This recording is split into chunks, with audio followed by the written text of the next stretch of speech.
kita akan membahas satu topik tentang kesembuhan itu sebuah pilihan, pemulihan itu sebuah pilihan.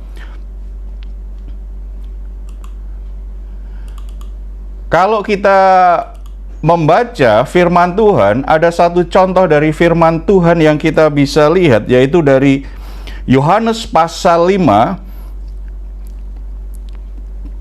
ayat 1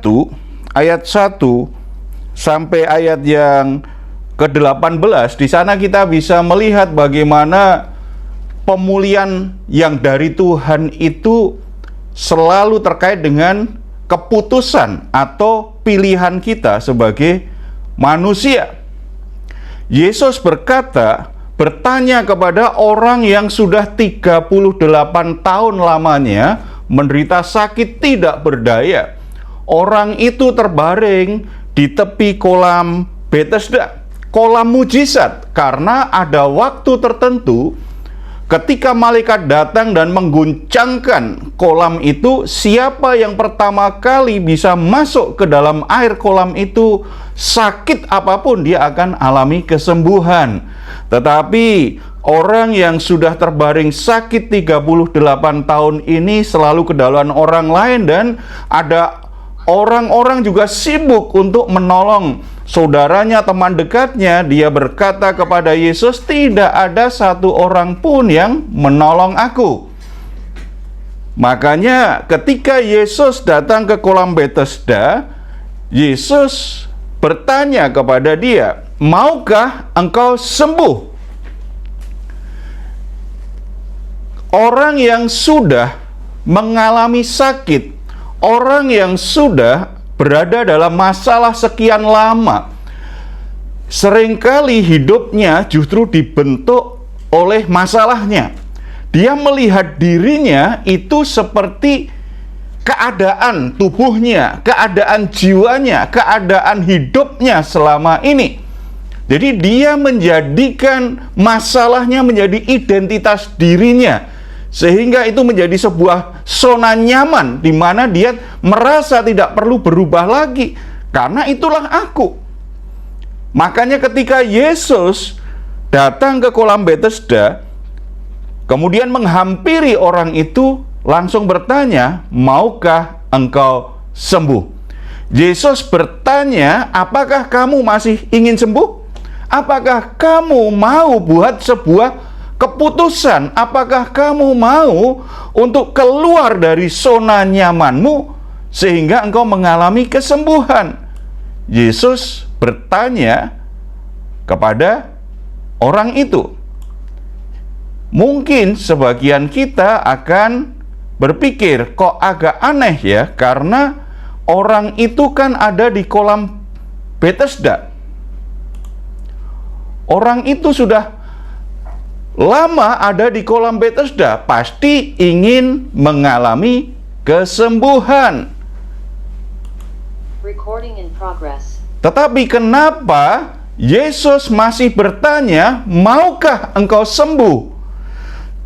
Alasannya seperti itu, supaya orang itu membuat keputusan. Pertanyaan Yesus tentang "Maukah engkau sembuh?" itu menantang orang yang sakit itu untuk membuat sebuah keputusan, untuk keluar dari penjara masalahnya, untuk keluar dari zona nyaman, karena dia berpikir itulah dirinya.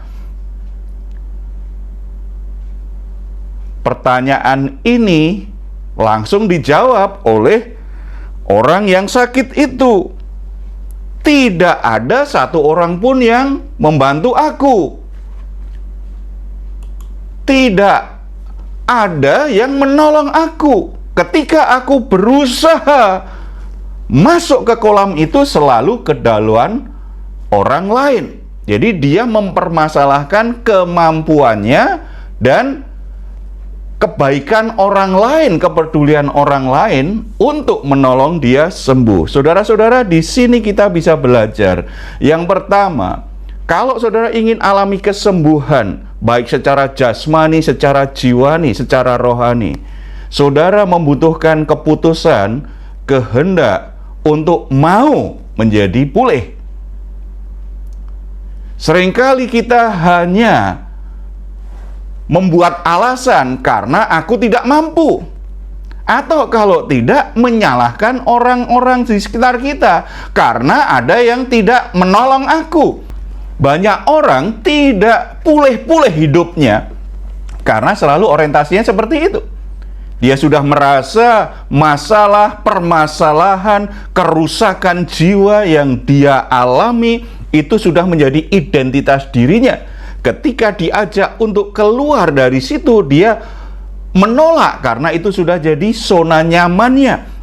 Kalau toh ikut kelas pemulihan, ikut retreat pemulihan, ikut seminar pemulihan, dan dia dibukakan kebenaran-kebenaran pentingnya dia buat keputusan untuk mengalami pemulihan, lalu mulai berkata, aku sudah coba berulang-ulang, aku tidak mampu. Atau kalau tidak, saya tidak pulih-pulih karena keluargaku tidak mendukung, karena temanku tidak mendukung, karena tidak ada orang yang menolong aku. Saudara-saudara, Yesus tidak terlalu mau fokus pada berbagai alasan ini. Yesus langsung berkata di ayat 8, kata Yesus kepadanya, bangunlah, angkatlah tilammu dan berjalanlah. Kalau Yesus hanya memberi perhatian pada alasan-alasannya, orang itu nggak boleh pulih. Yesus langsung menggunakan otoritasnya, dia berfirman, bangun, angkat tilammu, berjalanlah. Sekarang menjadi ujian bagi orang itu. Dia sungguh-sungguh mau pulih enggak? Oh, ternyata masih ada keinginan di dalam hatinya, walaupun mungkin itu sudah tidak sebesar ketika dia awal-awal ada di kolam Bethesda. Tetapi dengar firman Tuhan, dengar perkataan Yesus, akhirnya orang itu melakukan seperti apa yang Yesus katakan. Apa yang terjadi? Kuasa Tuhan mulai bekerja dalam dirinya dan akhirnya orang itu menjadi sembuh. Hidupnya mulai dipulihkan oleh Tuhan. Jadi saudara-saudara, dari kisah ini kita bisa mengerti bahwa yang menghalangi hidup kita dipulihkan Tuhan sebenarnya bukan orang lain. Yang menghalangi kita bisa mengalami pemulihan dari Tuhan sebenarnya bukan karena Tuhan tidak mau memulihkan. Yang menghalangi kita, mengapa kita tidak alami pemulihan seutuhnya dari Tuhan, itu bukan karena hamba Tuhan yang mendoakan saudara kurang diurapi Tuhan. Tidak. Karena kita tidak mau keluar dari penjara yang kita bangun sendiri, dari identitas palsu yang sudah selama ini kita percayai tentang diri kita. Ada keengganan, ada kemalasan untuk berubah seperti yang Tuhan katakan. Akibatnya, hidup kita tahun demi tahun tidak mengalami perubahan, tidak mengalami pemulihan. Ada 11 hal yang menegaskan yang akan kita bahas hari ini, bahwa pemulihan itu adalah pilihan kita, keputusan yang kita buat, dan Tuhan akan meresponinya. Yang pertama, pilihan yang memulihkan itu yang pertama, kita memilih untuk terbuka dengan seseorang yang bisa dipercaya. Salah satu kebohongan yang membuat banyak orang tidak pulih apa? Dia berkata bahwa untuk mengalami pemulihan, urusanku cukup dengan Tuhan.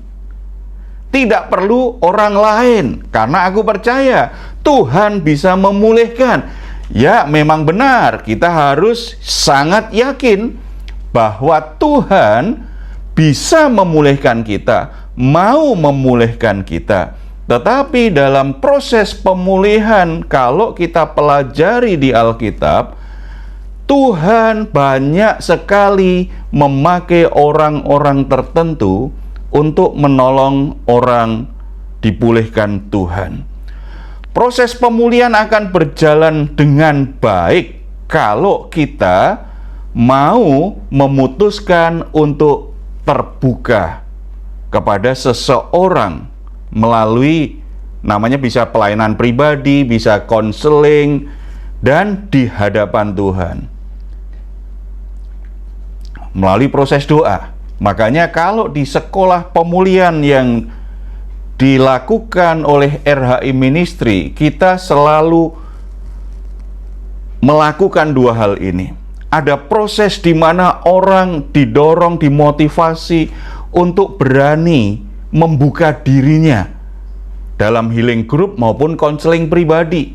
Setelah mereka terbuka, kita tidak sekedar jadi teman curhat, tetapi pergumulan situasi apapun yang sedang dialami itu dibawa kepada Tuhan. Jadi terbuka terhadap seseorang yang melayani dan terbuka terhadap Tuhan. Dalam doanya pun, maka konseli akan didorong untuk dia kembali membuka apa yang dia alami di hadapan Tuhan, apa yang dia rasakan di hadapan Tuhan dengan penuh kejujuran. Dalam doa keterbukaan, kejujuran di hadapan Tuhan ini, Roh Kudus seringkali memimpin seseorang bisa membuka dirinya lebih dari ketika dia cerita dengan konselornya.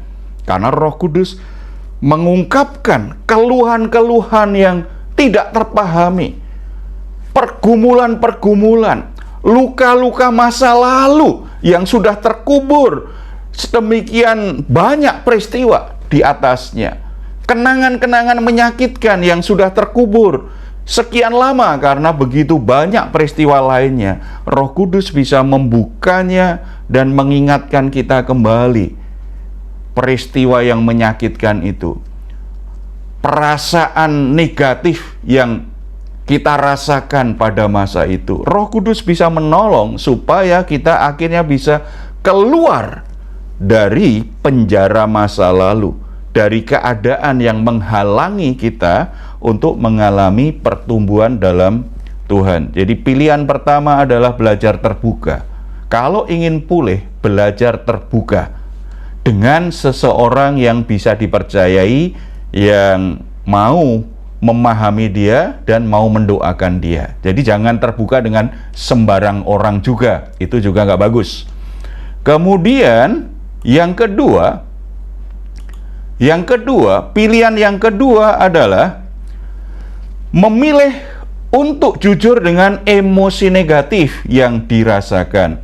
Salah satu penyebab mengapa luka emosional, demikian juga hambatan spiritual itu tidak bisa segera sembuh dan pulih, karena ada banyak orang yang coba menyangkal atau mengabaikan emosi negatifnya yang dialami karena ingin kelihatan dia rohani. Ada banyak orang Kristen saya temui yang kalau ditanya, kamu sakit hati ketika kamu diperlakukan tidak adil? Oh tidak Pak, kan Tuhan Yesus mengajarkan saya mengampuni.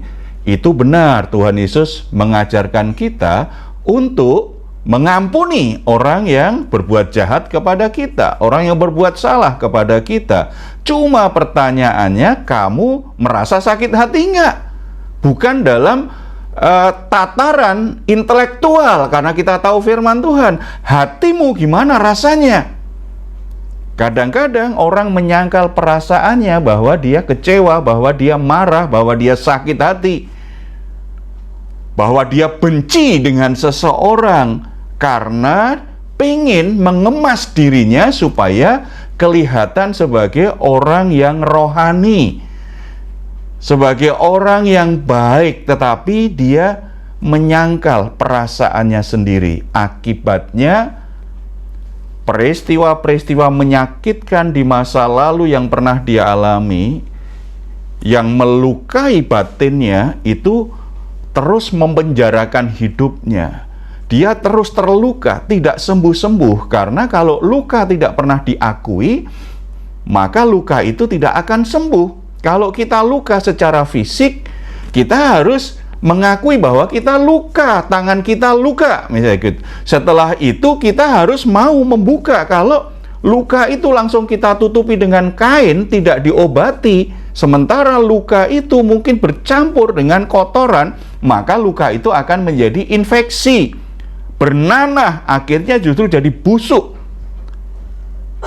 Demikian juga luka di hati kita. Kalau kita tidak mau mengakuinya dengan jujur, kita membuka jiwa kita, emosi kita, kita jujur bahwa secara emosional kita menjadi sakit. Kita jujur, terbuka, mengakuinya.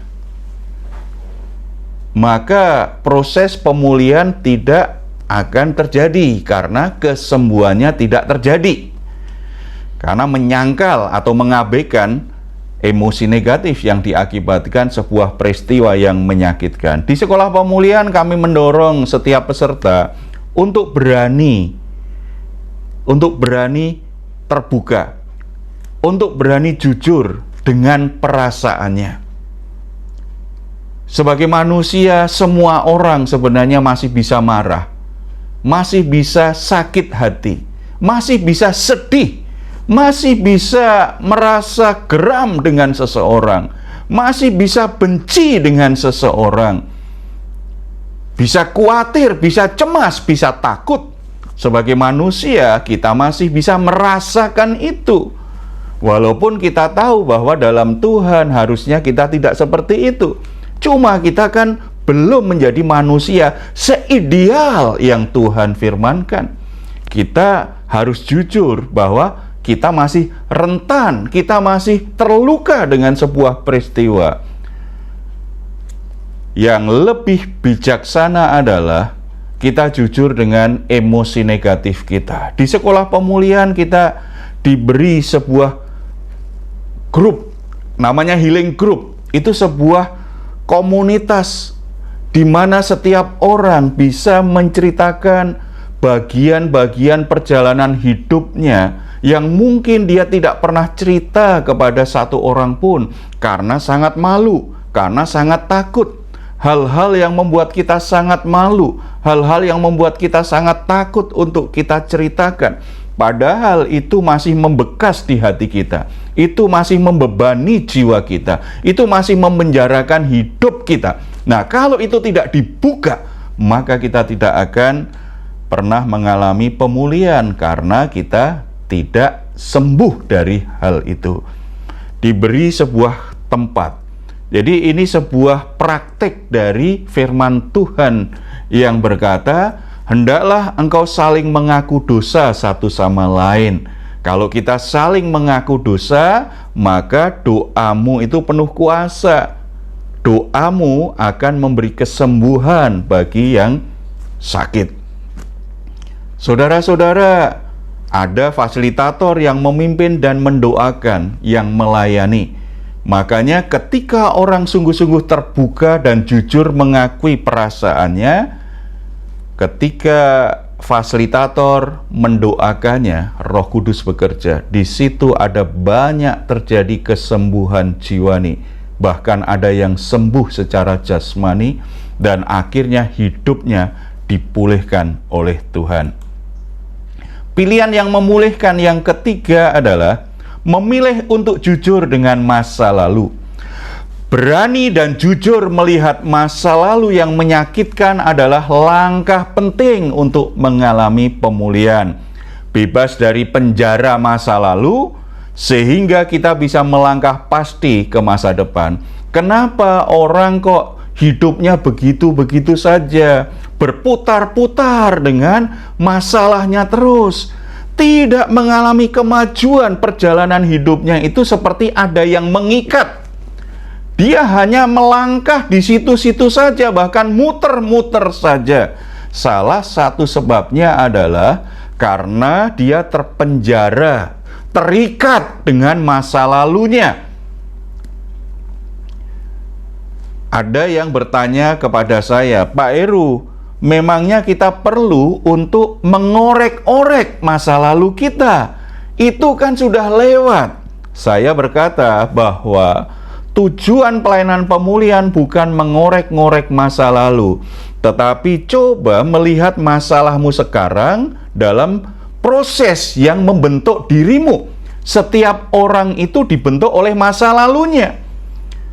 Pengalaman kita dengan orang tua itu paling banyak membentuk hidup kita. Pengalaman kita dengan saudara-saudara di mana kita tinggal serumah, kita dibesarkan orang tua kita bersama-sama, itu pasti yang paling mempengaruhi kita. Karena setiap hari kita berinteraksi, saling bersinggungan, nilai-nilai, emosi itu saling berkaitan satu sama lain. Pasti kita ini kan dibentuk oleh masa lalu kita. Makanya kalau orang itu menghindar untuk melihat masa lalunya, ada beberapa kemungkinan. Kemungkinan pertama, dia sebenarnya masih punya trauma, luka.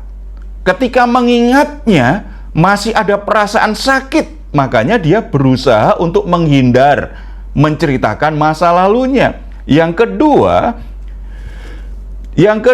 dia malu. Karena mungkin masa lalunya itu banyak kegagalan. Masa lalunya banyak kesalahan. Masa lalunya mungkin dianggap miskin. Masa lalunya buruk. Ada banyak orang yang malu untuk menceritakan masa lalunya karena berbagai alasan. Atau kalau tidak, ada peristiwa-peristiwa yang sangat menyakitkan sekali. Saya ketemu orang yang tertutup sekali dan dia punya orientasi seksual dengan yang sejenis. Ketika ditanya, bilangnya ini hanya orientasi seksual biasa saja. Orientasi seksual yang berbeda.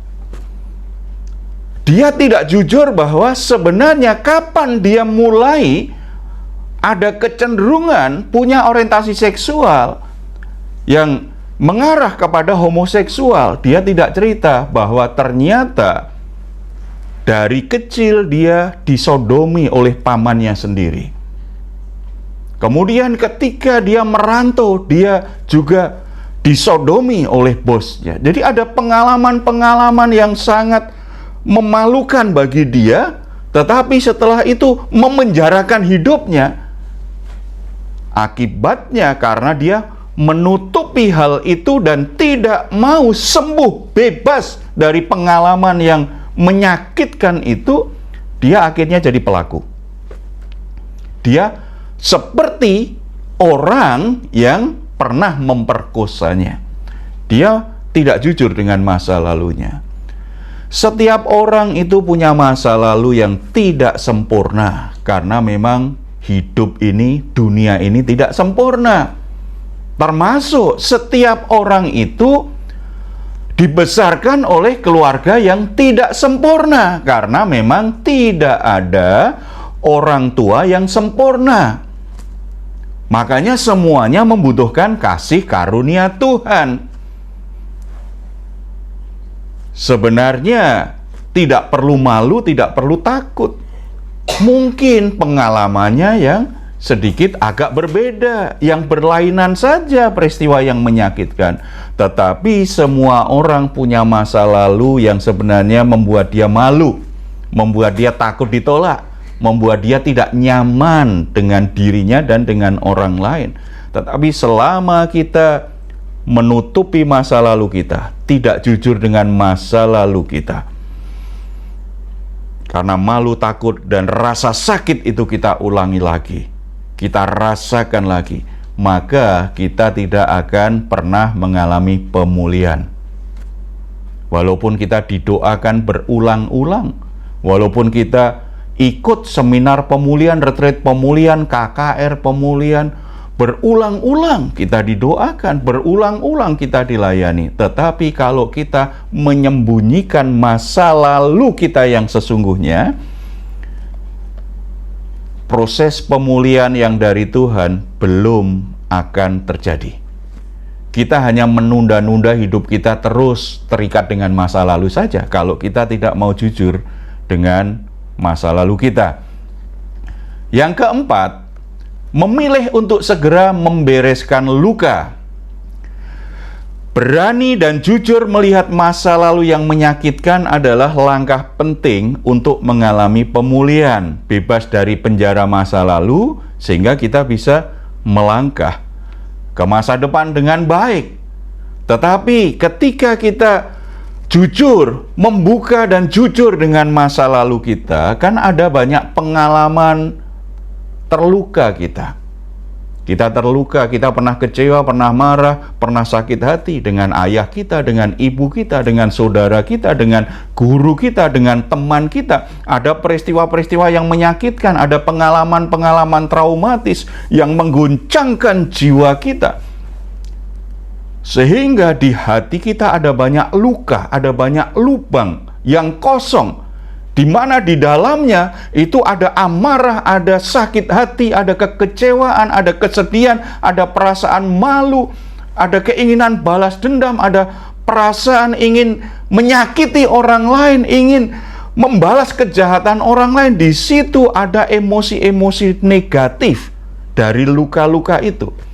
Kalau kita sudah terbuka dan jujur dengan masa lalu, kita tidak melangkah lebih lanjut untuk mengharapkan belas kasihan Tuhan, kasih karunia Tuhan menjamah dan menyembuhkan kita. Kita hanya sekedar curhat, kita hanya sekedar cari teman ngobrol.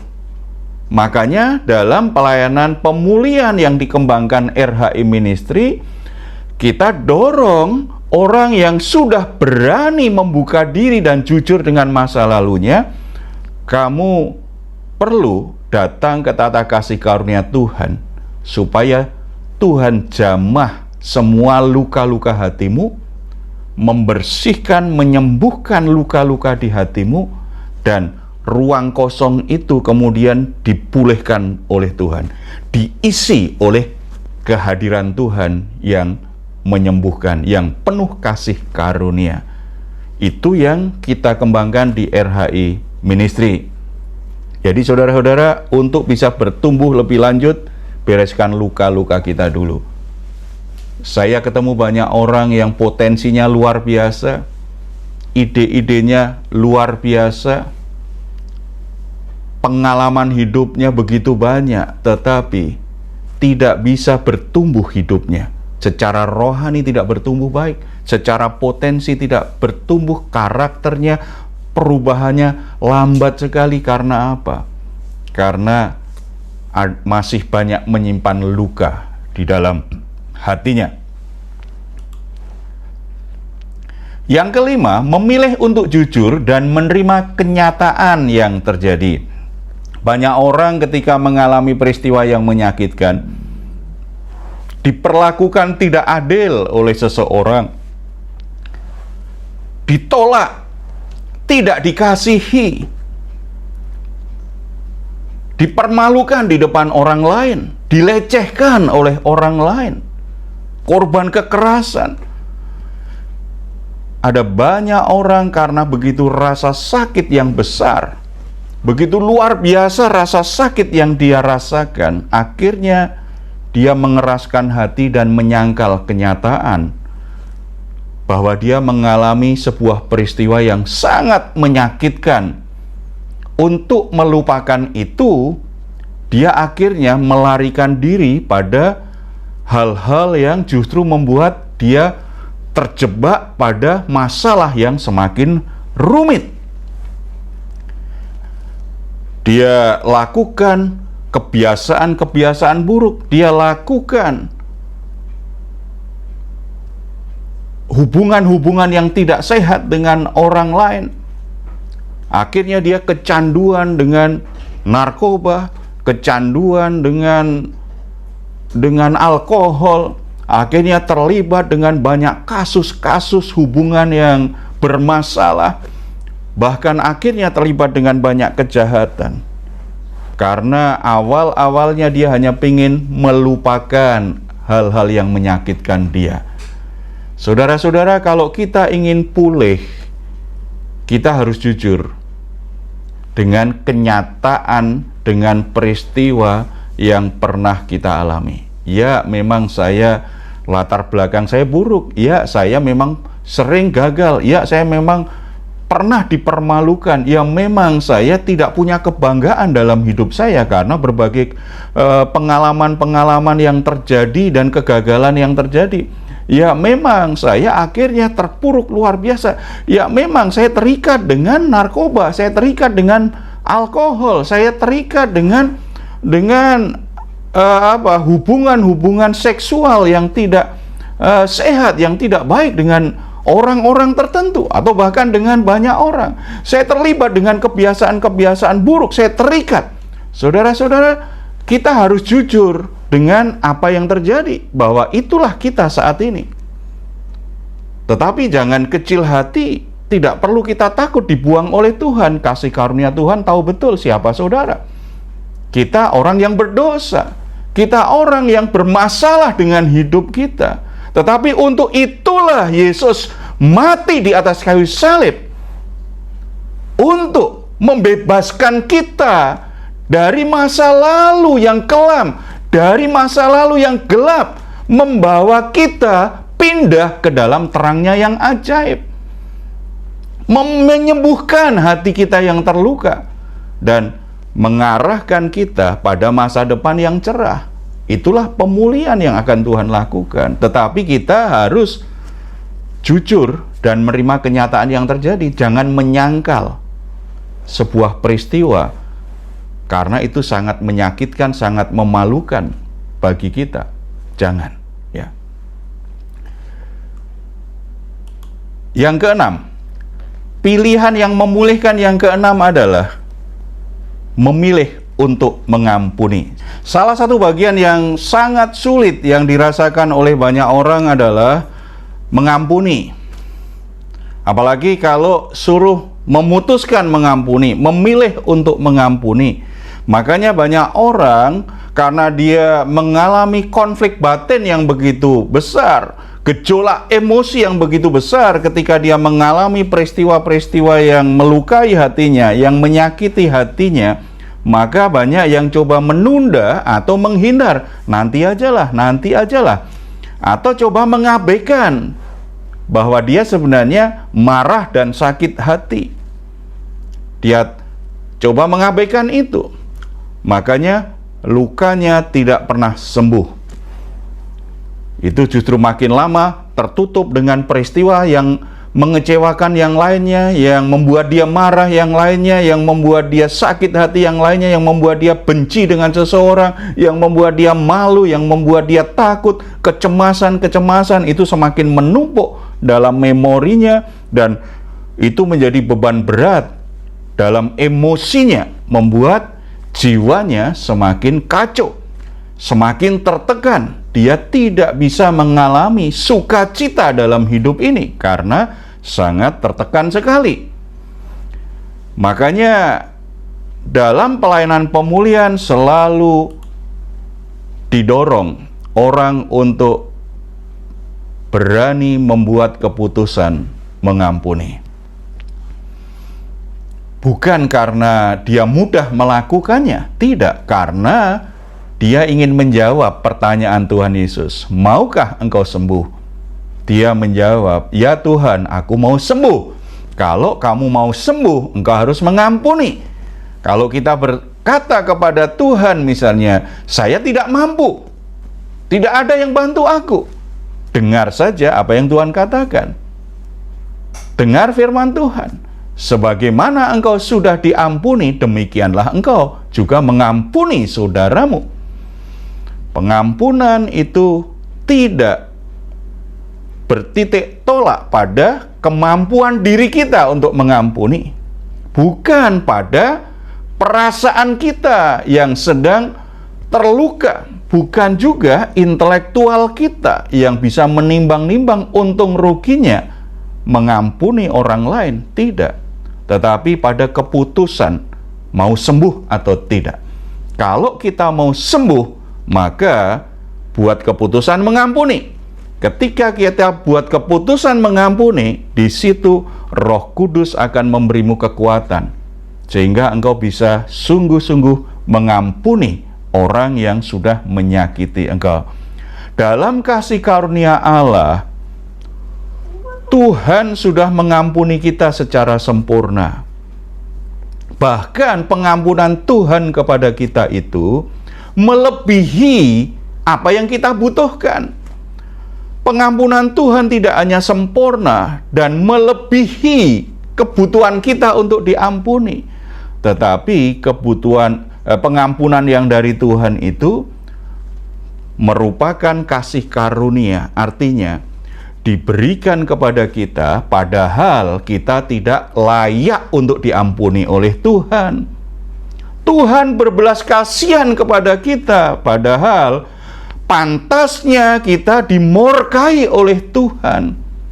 Tuhan tidak layak untuk mengampuni kita sebenarnya. Kita nggak layak diampuni Tuhan karena kita pantasnya dihukum oleh Tuhan. Pengampunan Tuhan itu menjadi sebuah kasih karunia karena kita menerimanya padahal kita tidak layak menerimanya. Dan ketika kita menerima dari Tuhan, itu melebihi apa yang kita butuhkan. Maka sebenarnya setiap orang kalau dipenuhi kasih Tuhan, dia akan sanggup untuk mengampuni. Kendalanya di mana?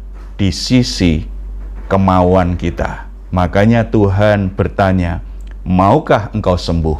Kalau mau, putuskan mengampuni. Efesus 4 ayat 32, tetapi hendaklah kamu ramah seorang terhadap yang lain, penuh kasih mesra dan saling mengampuni, sebagaimana Allah di dalam Kristus telah mengampuni kamu. Jelas sekali. Kalau saudara merasakan kasih Tuhan, pengampunan Tuhan, maka dalam dirimu sebenarnya ada kemampuan untuk mengampuni. Hambatannya di mana? Kemauanmu. Engkau tidak mau mengampuni karena mengeraskan hati, karena bertahan pada logikamu, karena bertahan pada harga diri dan keangkuhan hidup kita. Untuk menerobos hal itu, buat keputusan, dengar apa yang Tuhan katakan, lakukan. Maka Tuhan sembuhkan dan Tuhan pulihkan. Yang ketujuh, pilihlah untuk melakukan rekonsiliasi. Kalau kita sudah mengampuni orang, tidak secara otomatis hubungan itu menjadi pulih. Bahkan kadang-kadang ketika kita mengampuni orang, orangnya tambah jahat terhadap kita. Orangnya tambah meremehkan kita.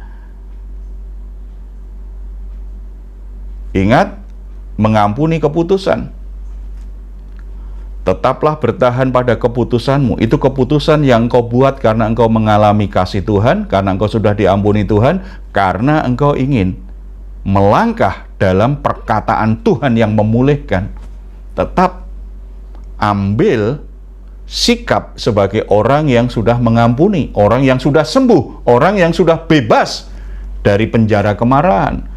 Bersikaplah seperti itu. Kalau ternyata orang yang kita ampuni tidak berubah, bahkan lakukan hal yang lebih buruk lagi, saudara buat keputusan lagi. Namanya ini pembaruan pengampunan. Lakukan lagi.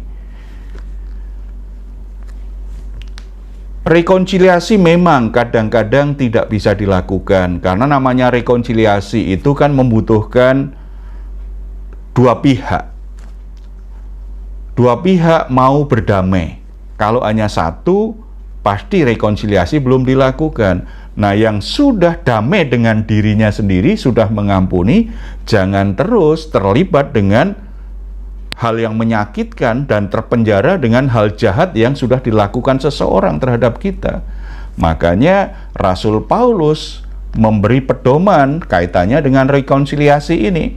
Sedapat-dapatnya, kalau hal itu bergantung padamu, hiduplah dalam perdamaian dengan semua orang. Sedapat-dapatnya artinya apa? Dari sisi kita, karena kita sudah memutuskan mau mengampuni, maka kita akan coba melangkah lebih lanjut memperbaiki hubungan yang rusak. Kita lakukan rekonsiliasi. Kalau kita sudah berupaya, kita sudah berusaha, kita sudah coba banyak, tidak terlalu bereaksi negatif lagi terhadap sikap-sikap buruk orang itu, ternyata tetap aja akhirnya dia tetap bertahan dengan pendapatnya, tetap menolak usaha kita, ya sudah, kita sudah sampai di situ. Yang penting kita tetap berdamai dengan masa lalu kita. Kita sudah mengampuni. Biarlah kita bawa saja dalam doa dulu. Nanti kalau ada kesempatan lagi, Tuhan buka kesempatan lagi, berusaha lagi untuk berdamai.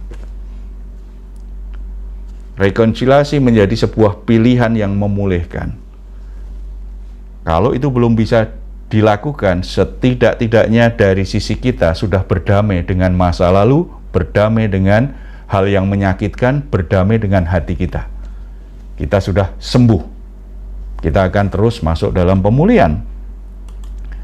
Yang kedelapan, memilih untuk melakukan tata ulang diri. Orang kalau sudah pulih, orang sudah disembuhkan Tuhan, seringkali dia terperangkap dengan suasana kegaharian rohani. Orang misalnya habis pulang retreat pemulihan, habis dilayani pemulihan, setelah itu dia begitu alami kebebasan luar biasa karena dia mulai bisa melepaskan pengampunan kepada orang yang menyakiti. Dia mulai bisa bebas dari beban masa lalu yang begitu berat. Ada sukacita, ada kegairahan secara rohani. Dia begitu gembira, begitu bersyukur. Lalu setelah itu berpikir bahwa hidupnya tidak hanya soal tadi hubungannya dengan orang lain ya, hidupnya langsung berubah 100%. Semua masalah, semua situasi yang menghambat dia untuk melangkah, semua hal yang menghalangi dia untuk maju, untuk berkembang, semua hal yang menghalangi dia untuk berhasil selama ini, semua langsung otomatis terbuka dan semuanya akhirnya berbalik. Dia menjadi orang yang begitu sehat, begitu sukacita dalam segala hal, usahanya berhasil, keluarganya jadi baik. Kadang-kadang pandangan seperti ini membuat banyak orang menjadi kecewa. Sebab kalau hati kita sudah sembuh, Tuhan ingin mulai tata ulang hidup kita. Tadi rekonsiliasi menata ulang hubungan yang rusak. Tetapi kita harus ingat bahwa ketika kita terluka, ketika jiwa kita terluka, jiwa kita robek, mental kita hancur, emosi kita begitu sakit, itu merusak karakter kita. Itu menghalangi potensi-potensi dalam diri kita. Makanya ketika kita sudah sembuh, kita harus mulai menata lagi kecenderungan karakter yang buruk. Itu harus ditata supaya kebiasaan buruk, apalagi kalau itu sudah menjadi habit ya, ada perbuatan, kebiasaan-kebiasaan jadi buruk itu gara-gara terluka, akhirnya lari pada kebiasaan-kebiasaan, misalnya kecanduan narkoba. Dia harus tata ulang dirinya supaya dia setelah itu alami kebebasan dari kecanduan narkobanya. Misalnya dia buat tinggalkan komunitasnya. Saat-saat dia mulai ingat dan ingin lagi memakai narkoba, dia mulai tidak mau lagi terseret ke situ, dia lakukan hal-hal yang lain yang lebih membangun hidupnya. Itu namanya tata ulang diri, mulai menata kebiasaan, mulai menata cara hidup, mulai menata cara melihat sesuatu, mulai menata hubungan-hubungannya dengan orang lain, menata ulang cara kerjanya, cara menggunakan waktu. Itu mulai ditata ulang. Kalau kita berhenti hanya sekedar sembuh dari luka-luka batin, maka pemulihan tidak terjadi. Makanya banyak orang akhirnya kecewa, nggak ada gunanya didoakan kesembuhan dari luka-luka. kita berpikir nggak berguna. Tidak. Luka-luka itu menghalangi kita menjadi pribadi yang bisa bertumbuh maksimal. Itu harus disingkirkan, itu harus dilepaskan, itu harus disembuhkan. Tetapi akibat dari luka-luka masa lalu itu kan tadi membuat karakter, kebiasaan, sikap, cara berpikir itu kan cenderung negatif, cenderung buruk. Itu harus ditata ulang supaya kita makin hari berubah menjadi pribadi seperti yang Tuhan rancangkan. Jadi ini membutuhkan komitmen untuk meninggalkan kebiasaan lama, hidup lama, cara hidup yang sia-sia, perkataan yang sia-sia, cara berpikir yang salah, hubungan-hubungan yang salah, cara kerja yang salah, cara menata keuangan yang salah, cara menata keluarga yang salah. Itu semua harus diubah bagian demi bagian, tergantung kita punya masalahnya di mana. Yang rusak dalam hidup kita yang mana, yang berantakan di mana. Itu harus mendapatkan perhatian lebih khusus untuk ditata ulang. Pilihan yang ke-9, memilih untuk bertanggung jawab dengan konsekuensi dosa yang terjadi. Kita ingat kalau kita terluka, kita marah, kita tersinggung, biasanya kita melarikan diri atau membalas dendam. Lakukan sesuatu untuk membalas dendam, menyakiti orang yang sudah menyakiti kita. Melampiaskan kemarahan kita dengan hal-hal yang buruk. Melupakan apa yang membuat kita sangat terluka dengan hal-hal yang buruk. Tadi misalnya misalnya tadi kecanduan, akhirnya menikmati alkohol, mulai mabuk-mabukan, mulai pakai narkoba. Nah, kalau akibatnya kan mungkin kesehatannya terganggu. Akibatnya apa? Dia menjadi kesulitan secara keuangan. Akibatnya terbelit dengan hutang. Nah, kalau dia sudah disembuhkan Tuhan dan dia mulai menata ulang, salah satu menata ulang apa? Memperbaiki akibat-akibat buruk dari keputusan salah, dari sikap salah, dari dosa-dosa, dari hal-hal buruk yang kita lakukan.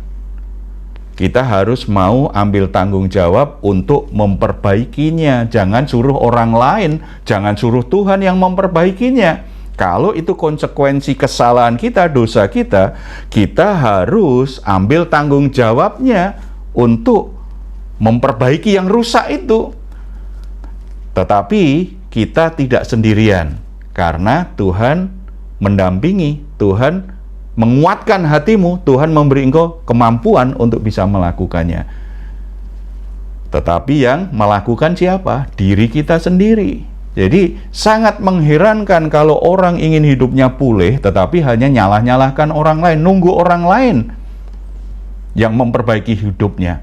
Sementara dia menghindar dari tanggung jawab terhadap kerusakan yang dia timbulkan. Itu sangat tidak tepat. Harus ambil tanggung jawab. Yang ke-10, memilih untuk membangun konsep diri yang benar. Salah satu kerusakan dari luka hati, pengalaman traumatis, guncangan-guncangan jiwa yang berat karena pengalaman-pengalaman traumatis yang pernah kita alami, itu adalah konsep diri yang buruk. Cara melihat diri sendiri yang negatif. Ada orang yang berulang-ulang dilayani pemulihan, bahkan sudah aktif di pelayanan pemulihan. Tetapi di rumah dia menjadi orang yang sangat menyebalkan. Menjadi orang yang menyakiti orang-orang di sekitarnya. Saya bertemu dengan suaminya berkata seperti ini. Pak Heru, apa sebenarnya yang dipelajari di sekolah pemulihan? Saya coba jelaskan, tetapi apakah benar-benar orang yang ikut dipulihkan Tuhan? Jawaban saya seperti yang saya jelaskan malam hari ini, tergantung keputusan dan pilihan dia. Tetapi istri saya bilang bahwa dia sudah pulih. Bahkan sekarang dia ikut pelayanan pemulihan. Tetapi kenapa? Dia justru menjadi orang yang suka menghakimi. Dia menjadi orang yang cenderung negatif dengan dirinya. Anti kritik, mudah tersinggung. Saudara-saudara, problemnya di mana? Kok bisa seperti itu? Ada banyak orang lupa bahwa setelah disembuhkan hatinya, dia perlu juga mulai membentuk ulang konsep diri. Cara dia melihat dirinya harus dengan cara yang benar. Makanya di sekolah pemulihan itu ada satu topik khusus kita pelajari, bagaimana kita membentuk konsep diri yang benar, supaya kita ini menjadi pribadi yang sehat, pribadi yang positif, yang melihat diri sendiri itu cara sehat. Walaupun dulu menjadi orang yang sangat bermasalah sekali secara konsep diri, menjadi orang yang sulit sekali bagi orang lain, tetapi kalau dibangun lagi, dibentuk lagi konsep dirinya, orang-orang yang mengalami pemulihan mestinya dia positif dengan dirinya. Orang-orang yang sungguh-sungguh mengalami pemulihan, dia ada kepuasan terhadap dirinya. Orang-orang yang mengalami pemulihan, dia bisa melihat orang lain dengan cara yang benar, dengan yang sehat. Orang-orang yang mengalami pemulihan, relasinya sangat baik. Karena relasi kita dengan orang lain, sikap kita terhadap orang lain itu sangat ditentukan bagaimana kita melihat diri kita. Kalau kita melihat diri kita negatif, kita cenderung melihat orang lain negatif. Kalau kita tidak puas dengan diri kita, kita menjadi orang yang selalu tidak puas dengan orang lain. Kalau kita itu malu dengan diri kita, kita cenderung terlalu menuntut orang lain. Sikap kita terhadap orang lain itu sebenarnya ekspresi dari cara kita melihat diri kita. Tuhan berkata, kasihilah sesamamu seperti dirimu sendiri. Berarti kita harus mengasihi orang lain seperti kita mengasihi diri sendiri. Salah satu wujud kasih apa? Bisa menerima orang lain, bisa bersikap baik terhadap orang lain, positif dengan orang lain. Nah, kalau orang tidak bisa mengasihi diri sendiri tadi karena punya konsep diri yang negatif, yang buruk kan, maka terhadap orang lain juga cenderung negatif dan buruk. Yang terakhir, memilih untuk melihat sisi positif orang lain dan memberinya kasih karunia. Jadi pulih dulu cara melihat diri sendiri, konsep dirinya sehat. Setelah itu lanjutkan, mulai belajar. Salah satu bagian penting dalam pemulihan apa? Hubungan-hubungan dengan orang lain menjadi sehat. Pemulihan seutuhnya, pemulihan yang benar yang dari Tuhan, membuat orang lain bisa memberikan kasih karunia kepada orang lain, bisa melihat sisi positif dari orang lain. Ketika kita terluka, ada kecenderungan kita hanya melihat sisi negatifnya dan menghakimi, mengkritik orang, menghakimi orang. Sulit melihat sisi baiknya. Tetapi begitu kita sudah sembuh, kita pulih, maka kita mulai harus berlatih melihat sisi positifnya, memberi apresiasi. Bahkan ketika dia lakukan kesalahan, kita masih coba pahami dia hal baik apa yang ada, walaupun mungkin sedikit. Lalu kita bisa bicara dengan dia sisi positifnya itu. Jadi tidak fokus pada kekurangannya, pada kesalahannya, pada sisi buruknya. Kalau ini terjadi, maka kita akan mulai bisa memaafkan orang yang bersalah kepada kita, menerima orang lain apa adanya, mengasihi tanpa syarat seperti Tuhan melakukannya kepada kita. Kalau itu terjadi, pasti relasi kita dengan orang lain baik. Relasi kita pulih dengan orang lain. Kita akan jarang sekali mengalami konflik dengan orang lain. Hubungan keluarga pulih, saudara dengan saudara pulih, orang tua dengan anak pulih, suami dengan istri pulih, di pekerjaan juga begitu, di pelayanan di gereja juga begitu. Makin lama, makin pulih, makin pulih. Dan kalau itu terus berlanjut dalam proses pemulihan yang dari Tuhan, kita ini akhirnya mengalirkan kasih karunia Tuhan, kita jadi berkat bagi orang lain. melalui hidup kita banyak orang mengalami sentuhan kasih Tuhan. Melalui hidup kita mengalirlah kasih Tuhan yang menjamah hati orang, sehingga dia mengalami kasih Tuhan, hidupnya juga sembuh, hatinya sembuh, hidupnya pulih. Dipulihkan Tuhan, hasilnya menjadi mitra Tuhan yang bisa membawa pemulihan bagi orang lain.